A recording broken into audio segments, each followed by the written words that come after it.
Hello ನಮಸ್ಕಾರ, welcome back to my channel. ಇವತ್ತು ನಾನೊಂದು ಹೊಸ ರೆಸಿಪಿನ ಶೇರ್ ಮಾಡ್ತಾ ಇದ್ದೀನಿ. ಈವ್ನಿಂಗ್ ಸ್ನ್ಯಾಕ್ಸ್ಗಾದ್ರೆ ತುಂಬಾ ಚೆನ್ನಾಗಾಗುತ್ತೆ. ಇದು ಸಿಂಪಲ್ಲಾಗಿ ಬ್ರೆಡ್ ರೋಸ್ಟ್ ಮಾಡ್ಕೊಳ್ಳೋ ಬದಲು ಈ ಥರ ಒಂದ್ಸತಿ ಟ್ರೈ ಮಾಡಿ, ತುಂಬಾ ಚೆನ್ನಾಗಿರುತ್ತೆ. ಏನೆಲ್ಲ ಇಂಗ್ರೀಡಿಯೆಂಟ್ಸ್ ಬೇಕು ಅಂತ ಡಿಸ್ಕ್ರಿಪ್ಷನ್ ಬಾಕ್ಸಲ್ಲಿ ಮೆನ್ಷನ್ ಮಾಡಿರ್ತೀನಿ. ಡಿಸ್ಕ್ರಿಪ್ಷನ್ ಬಾಕ್ಸ್ ಚೆಕ್ ಮಾಡಿ. ಈಗ ನಾನು ಸ್ಟವ್ ಮೇಲೆ ಪ್ಯಾನ್ ಇಟ್ಕೊಂಡು ಪ್ಯಾನ್ಗೆ ಸ್ವಲ್ಪ ಎಣ್ಣೆ ಹಾಕಿದ್ದೀನಿ. ಹಾಗೆ ಎಣ್ಣೆ ಬಿಸಿ ಆದಮೇಲೆ ನಾವು ಸಾಸಿವೆನ ಆ್ಯಡ್ ಮಾಡ್ಕೊಳ್ತೀನಿ. ಈಗ ನೋಡಿ, ಸಾಸಿವೆ ಚಿಟಲ್ತಿದೆ. ನೆಕ್ಸ್ಟ್ ನಾನು ಹಚ್ಚಿರೋಂತಹ ಒಂದು ಈರುಳ್ಳಿನ ಆ್ಯಡ್ ಮಾಡ್ಕೊಳ್ತೀನಿ. ಈರುಳ್ಳಿ ಚೆನ್ನಾಗಿ ಬ್ರೌನಿಷ್ ಆಗಿ ನಾವು ಹುರ್ಕೊಳ್ಬೇಕಿಲ್ಲಿ ಎಣ್ಣೆಯಲ್ಲಿ ಚೆನ್ನಾಗಿ ಫ್ರೈ ಮಾಡ್ಕೊಳ್ಬೇಕು, ಬ್ರೌನಿಷ್ ಕಲರ್ ಬರೋವರೆಗೂ. ನಾನು ಸ್ವಲ್ಪ ಕಡಿಮೆ ಕ್ವಾಂಟಿಟಿಯಲ್ಲಿ ಮಾಡ್ಕೊಂಡಿರೋದಕ್ಕೆ ನಾನು ಒಂದು ಈರುಳ್ಳಿ ಮತ್ತು ಅರ್ಧ ಟೊಮೆಟೊನ ತಗೊಂಡಿದ್ದೀನಿ. ಅರ್ಧ ಟೊಮೆಟೊ ಯಾಕೆ ಅಂತ ಅಂದರೆ ಸ್ವಲ್ಪ ಹುಳಿ ಅಂಶ ಇರಲಿ ಅಂತ ನಾನು ಟೊಮೆಟೊನ ಆ್ಯಡ್ ಮಾಡ್ಕೊಳ್ತಿದ್ದೀನಿ. ಟೊಮೆಟೊ ಹಾಕ್ಕೊಳ್ಳೋದು ಆಪ್ಷನಲ್, ನಿಮಗೆ ಬಿಟ್ಟಿದ್ದು, ಬಟ್ ಆ್ಯಡ್ ಮಾಡಿಕೊಂಡ್ರೆ ಚೆನ್ನಾಗಿರುತ್ತೆ ಅಂತ ಹೇಳ್ತೀನಿ.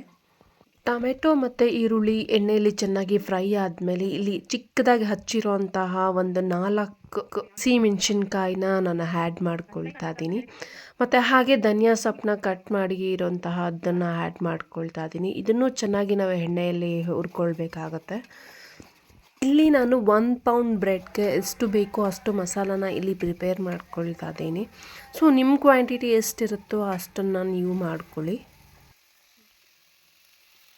ಎಣ್ಣೆಯಲ್ಲಿ ಚೆನ್ನಾಗಿ ಫ್ರೈ ಆದಮೇಲೆ ಈಗ ರುಚಿಗೆ ತಕ್ಕಷ್ಟು ಸ್ವಲ್ಪ ಗರಂ ಮಸಾಲಾನ ಹಾಕ್ಕೊಳ್ತಾ ಇದ್ದೀನಿ, ಸ್ವಲ್ಪ ಫ್ಲೇವರ್ ಮತ್ತು ಟೇಸ್ಟ್ ಕೊಡಲಿ ಅಂತ ಅಷ್ಟೇ.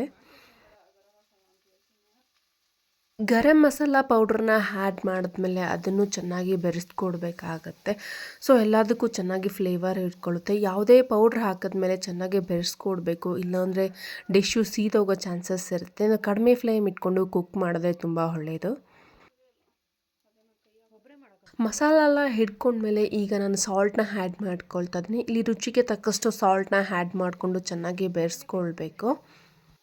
ಈಗ ತರಕಾರಿಗೆ ಸಾಲ್ಟ್ ಎಲ್ಲ ಚೆನ್ನಾಗಿ ಹಿಡ್ದಿರುತ್ತೆ, ಸೀದ್ ಹೋಗುತ್ತೆ ಅಂತ ಚೆನ್ನಾಗಿ ಬೆರೆಸ್ಕೊಡ್ತಿರಬೇಕು.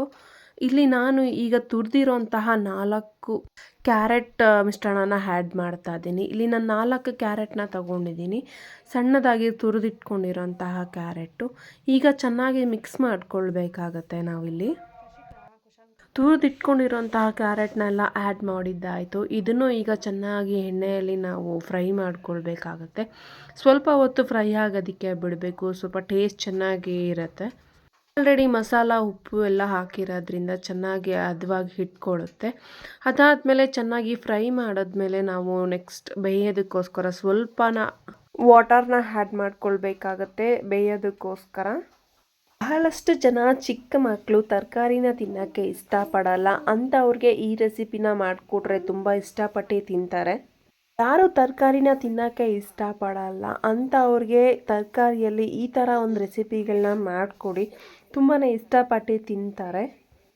ಕ್ಯಾರೆಟ್ ಎಣ್ಣೆಯಲ್ಲಿ ಚೆನ್ನಾಗಿ ಫ್ರೈ ಆದಮೇಲೆ ಬೇಯೋದಕ್ಕೆ ಮಾತ್ರ ಸ್ವಲ್ಪ ನೀರನ್ನ ಈಗ ಆ್ಯಡ್ ಮಾಡ್ಕೊಳ್ತೀವಿ.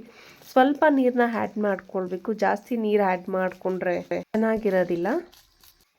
ನೀರು ಹಾಕಿದ್ಮೇಲೆ 15 ಮಿನಿಟ್ಸ್ ಕಂಪ್ಲೀಟಾಗಿ ಬೇಯೋದಕ್ಕೆ ಬಿಡಬೇಕು. ಮಧ್ಯದಲ್ಲಿ ಆಗಾಗ ತಳ ಅಂಟತ್ತೆ, ಅದರಿಂದ ನಾವು ಬೆರೆಸ್ಕೊಡ್ತಿರ್ಬೇಕಾಗತ್ತೆ.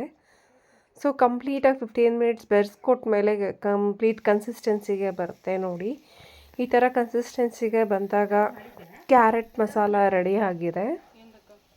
ಈಗೇನು ಕ್ಯಾರೆಟ್ ಮಸಾಲ ರೆಡಿ ಆಯಿತು. ನೆಕ್ಸ್ಟ್ ಬ್ರೆಡ್ನ ರೋಸ್ಟ್ ಮಾಡ್ಕೊಳ್ಳೋಣ. ಸ್ಟವ್ ಮೇಲೆ ಪ್ಯಾನ್ ಇಟ್ಟು ಈಗ 1 ಟೇಬಲ್ ಸ್ಪೂನ್ ಆಫ್ ಗೀನ ಆ್ಯಡ್ ಮಾಡ್ತಾ ಇದ್ದೀವಿ. ಇಲ್ಲಿ ನಾನು 1 ಪೌಂಡ್ ಆಫ್ ಬ್ರೆಡ್ನ ತೊಗೊಂಡು ಮಾಡ್ತಿದ್ದೀನಿ. ಒಂದೊಂದು ಬ್ರೆಡ್ ಸ್ಲೈಸ್ನೇ ನಾವು ಚೆನ್ನಾಗಿ ರೋಸ್ಟ್ ಮಾಡ್ಕೊಳ್ಬೇಕಾಗತ್ತೆ. ಈ ಬ್ರೆಡ್ನ ರೋಸ್ಟ್ ಮಾಡ್ಕೊಂಡು ಸೈಡ್ಗೆ ಇಟ್ಕೊಳ್ಬೇಕು. ಬ್ರೆಡ್ನೆಲ್ಲ ರೋಸ್ಟ್ ಮಾಡಿದ್ದಾದಮೇಲೆ ಒಂದು ಪ್ಲೇಟ್ಗೆ ಇಟ್ಕೊಳ್ಳಿ. ಮಾಡಿರೋಂತಹ ಕ್ಯಾರೆಟ್ ಮಸಾಲಾನ ಒಂದು ಪ್ಲೇಟ್ಗೆ ಹಾಕ್ಕೊಳ್ಳಿ. ರೋಸ್ಟ್ ಮಾಡಿರೋಂತಹ ಬ್ರೆಡ್ನ ತೊಗೊಂಡು ಒಂದೊಂದು ಸ್ಲೈಸ್ ಮೇಲೇ ಈ ಥರ ಸ್ಪ್ರೆಡ್ ಮಾಡ್ಕೊಂಡು ಬನ್ನಿ. ಈವ್ನಿಂಗ್ ಸ್ನ್ಯಾಕ್ಸ್ಗೆ ಕಾಫಿ ಜೊತೆ ಟೀ ಜೊತೆ ತಿನ್ನೋದಕ್ಕೆ ತುಂಬಾ ಚೆನ್ನಾಗಿರುತ್ತೆ ಇದು. ಬ್ರೆಡ್ ಮಸಾಲ ರೋಸ್ಟ್ ಯಾವ ಥರ ಮಾಡೋದು ಅಂತ ನೋಡಿದ್ರಲ್ಲ, ನೀವು ಮನೇಲಿ ಇದೇ ಥರ ಟ್ರೈ ಮಾಡಿ ಕಮೆಂಟ್ ಮೂಲಕ ತಿಳಿಸಿ ಟೇಸ್ಟ್ ಹೇಗಿತ್ತು ಅಂತ.